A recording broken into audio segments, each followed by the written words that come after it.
Good afternoon. I hope you're all having a great day so far.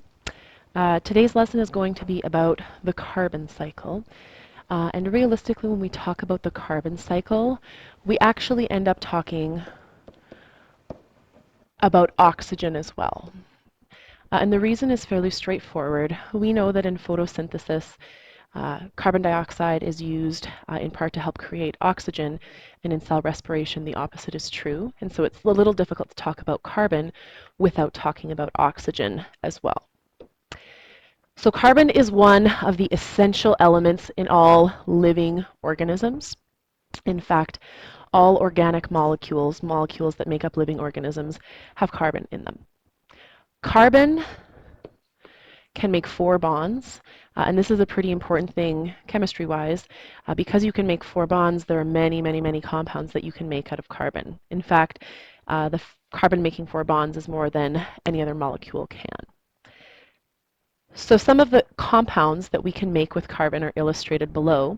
Hopefully you recognize a few of them. For example, this is a fat. We saw fats in our very first unit when we talked about macromolecules. If you recall, the backbone is glycerol.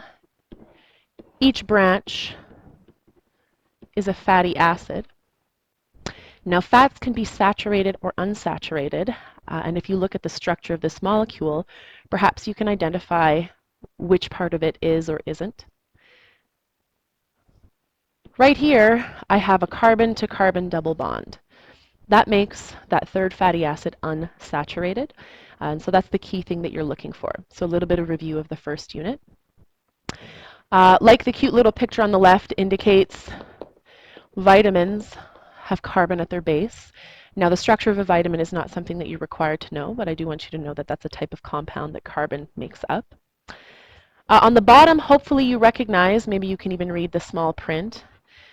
This is glucose, but you should recognize that carbs, carbohydrates, have at their base this hexagonal or sometimes pentagonal structure.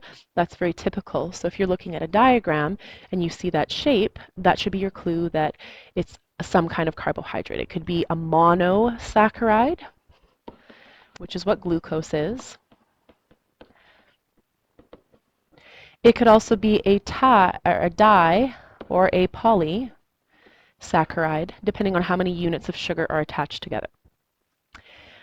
Over on the side, this is representing the way that a chain of amino acids folds itself over and becomes, as a final structure, a protein. So we spent a lot of time talking about proteins and their functions, and our point here is that all of these molecules that we already know so much about are based with carbon. So without carbon, all of the functions that these molecules perform would not be possible. So that is a pretty big deal, since we know that fats and carbohydrates and proteins are what make up the food source of living organisms. And vitamins can, for example, act as coenzymes, making chemical reactions occur faster. So life requires these molecules to function. So in your textbook, there's a figure very similar to this one, figure 2.10. So you might want to refer to that in your textbook if you, like myself, are not a fantastic artist. What I'm going to do is talk about each section of the diagram, so either make your own diagram or refer to the one that's in your book. We are going to talk about the rapid and slow cycling of carbon. Cycling represents the idea of movement, and what we're really going to discuss is how carbon moves between different reservoirs in which it can be stored. So you'll see I put some big words in purple, the words available and unavailable, and on the side, abiotic and biotic. So we have 2 ways to categorize storage reservoirs for carbon. Either they are available, and you'll see in fine print beside available, I put fast. Available means that for an organism to access that carbon, it would not take an incredibly long amount of time. Unavailable really means slow. It doesn't mean that you can't have the carbon in that storage reservoir, just that it would take a long time to access the carbon for a living organism. Now on the side, we have two other categories. We have abiotic, which we know means non-living, and biotic, which means living. So that's referring back to some of the information in other notes. So our first category will be the one on the top left, this one. And if I make my association, it is available and biotic. So if I'm looking for a place that carbon is stored that's available, that I could access quickly, and that's biotic, based on living organisms, I would find living organisms or detritus. Detritus is waste that comes from a living organism. So material that is living or that was recently living. So for example, an organism that has just died would still fall into this category. And the waste that they produce falls into this category. Now if I go along over to the right, you'll see that the process that happens to go from biotic available to biotic unavailable is fossilization. So that is how I take available carbon and make it unavailable, make it take a really long time to access. These would be things like coal, oil, peat. In other words, fossil fuels. So that takes a really long time and it's more difficult to access. Now you'll notice that that's not the only way that carbon can move. It could also have moved downwards from my original category of biotic available. So to take my available biotic carbon and now make it be available abiotic carbon, I need to do something like respiration, decomposition, or excretion. So I need to accomplish a process that will take carbon from my living organism and turn it into some non-organic form. And the result will be that in the atmosphere, in the soil, and in the water, I will have carbon. It will be available. It will be easy to access. It's not stored or locked away. But now it's no longer organic carbon that's part of a living organism. It's inorganic carbon that's not part of a living organism. Now I could get back, you see with this arrow, to my available carbon by performing photosynthesis. It's where a plant uptakes things from the soil through its roots, assimilates them, which means puts them together to form larger molecules, and now we have carbon as part of a living organism again. Now if I were to go back over to my unavailable biotic carbon, I can also get down to the blue section, the available abiotic carbon, by processes like erosion and burning of fossil fuels. So if I dig up the fossil fuel and burn it, now I'm going to put carbon in the atmosphere, let's say. Or if water were to wash over these things and leach with it some of the substances, then that would make you have carbon available in water. Now the last reservoir on the bottom on the right is abiotic carbon that is unavailable, and this is really where we're talking about rocks. And so for carbon to get into a rock, we would talk about the formation of sedimentary rock. That's a topic that I think goes with grade 7 science, maybe it's grade 8 science. It's not something I'll ask you to explain. Once it's in the rock, any kind of weathering or erosion, so water running over, rain falling on it, erosion is usually due to water, will take the minerals that are in rocks and make them be dissolved in water. So these are the 4 reservoirs in which carbon can be stored, and there are different processes that happen that will help move carbon between these storage reservoirs. All 4 of them are important. So if we talk about the carbon cycle, remember I said we're really talking about the carbon and the oxygen cycle. 2 of the most important parts of it are photosynthesis and cellular respiration. In photosynthesis, let's remind ourselves, CO2 and water are used to make oxygen and glucose.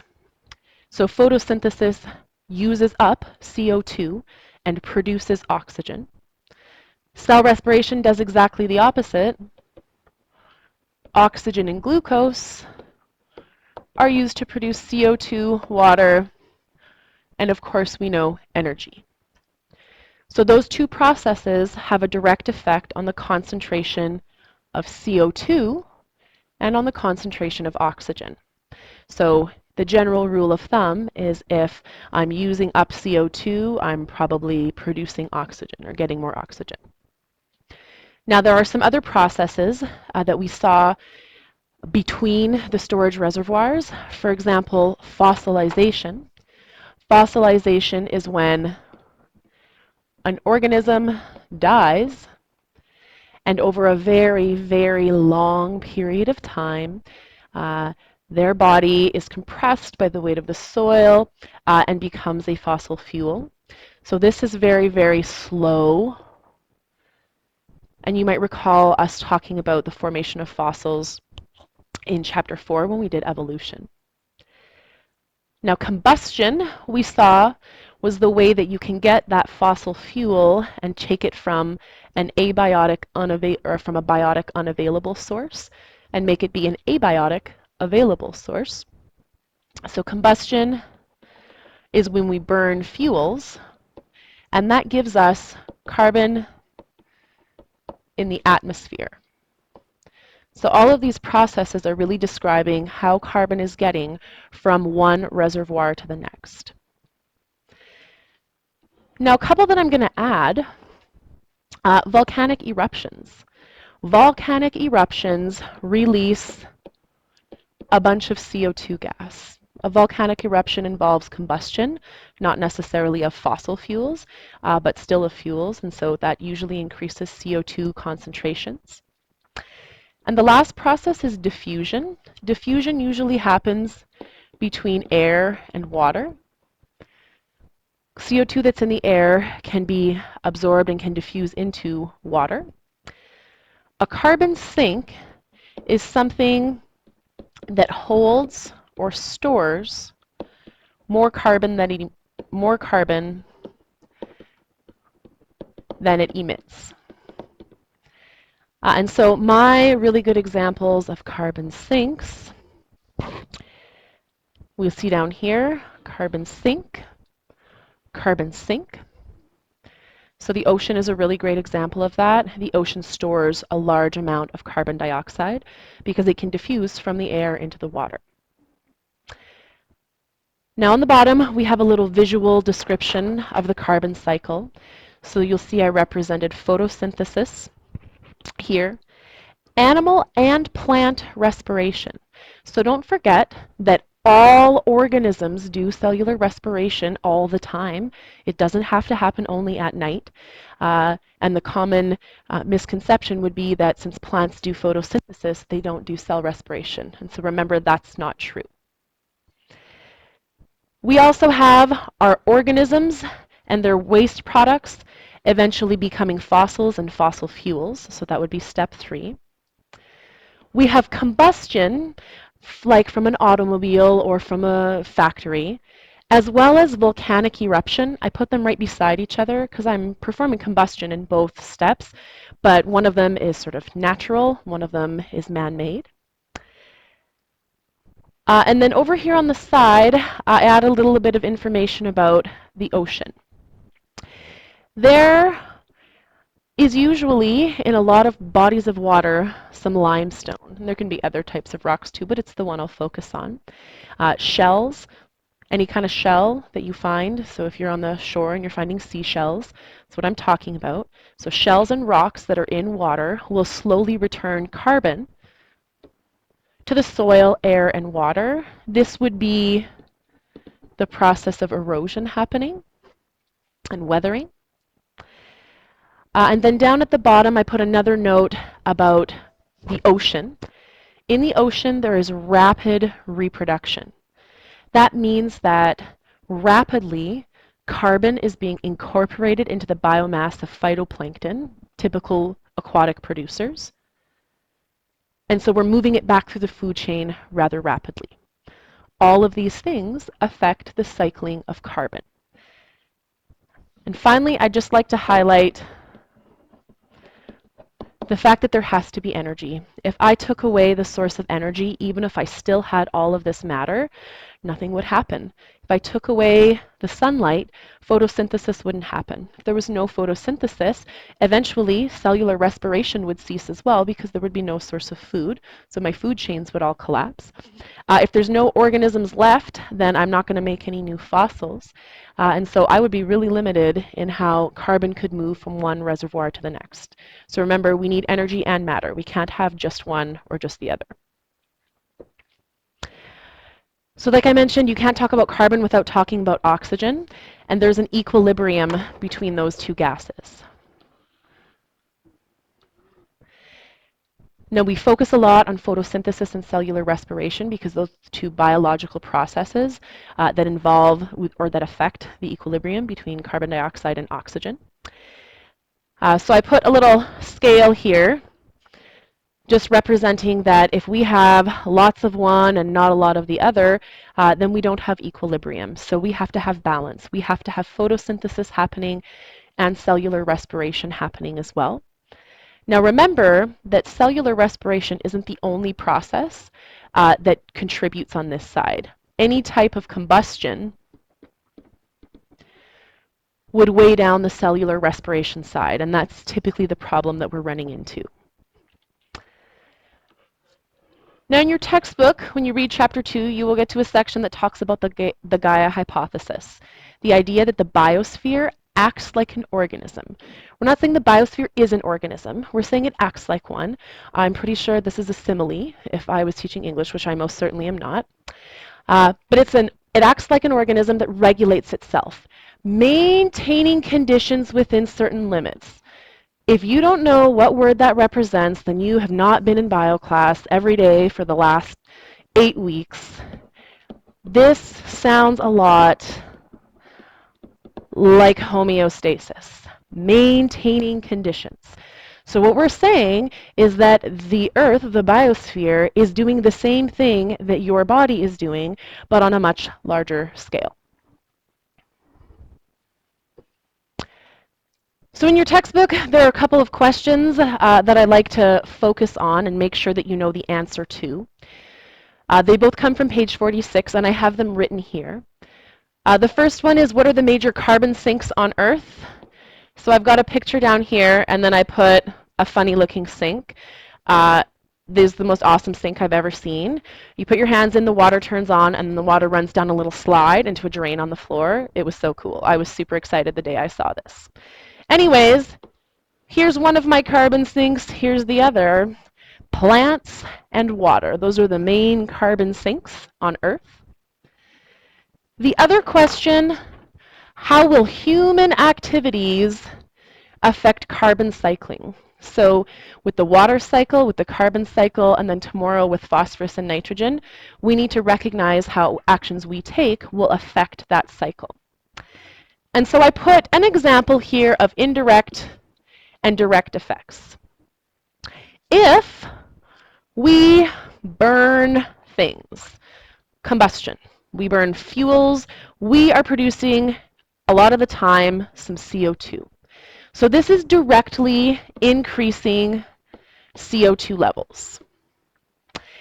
If we cut down trees, so deforestation would be the term, am I directly affecting what's going on?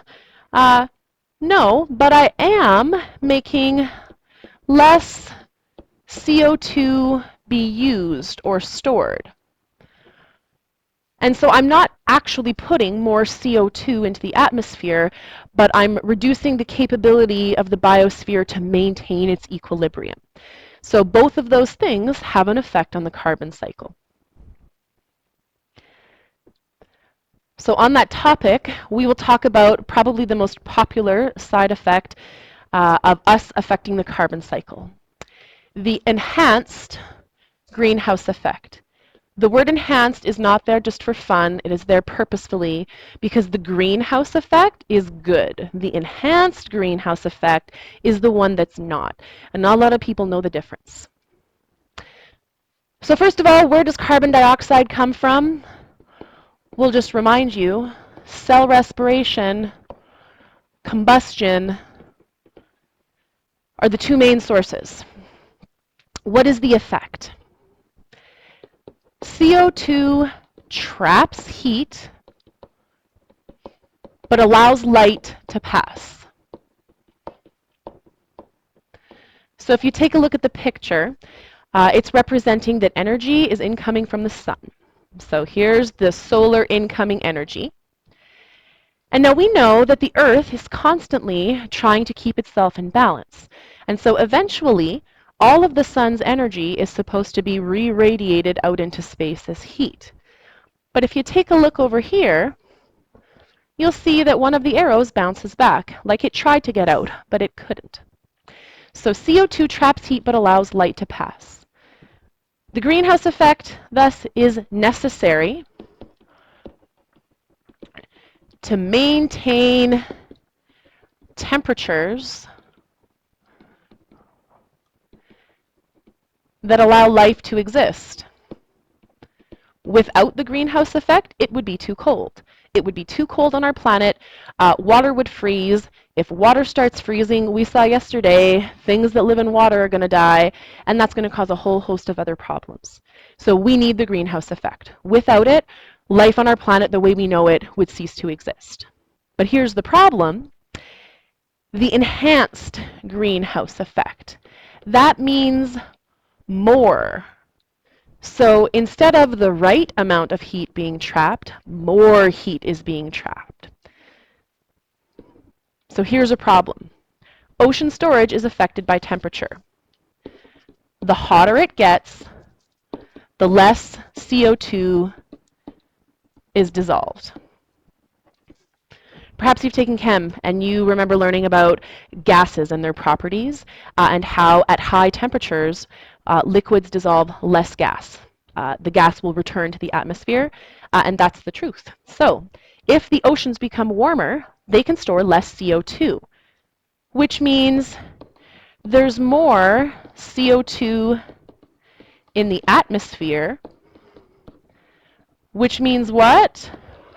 Even more greenhouse effect. So it's a pretty vicious cycle. Now, what are some possible effects of increased temperature? The most obvious one would be flooding or anything related to ice melting.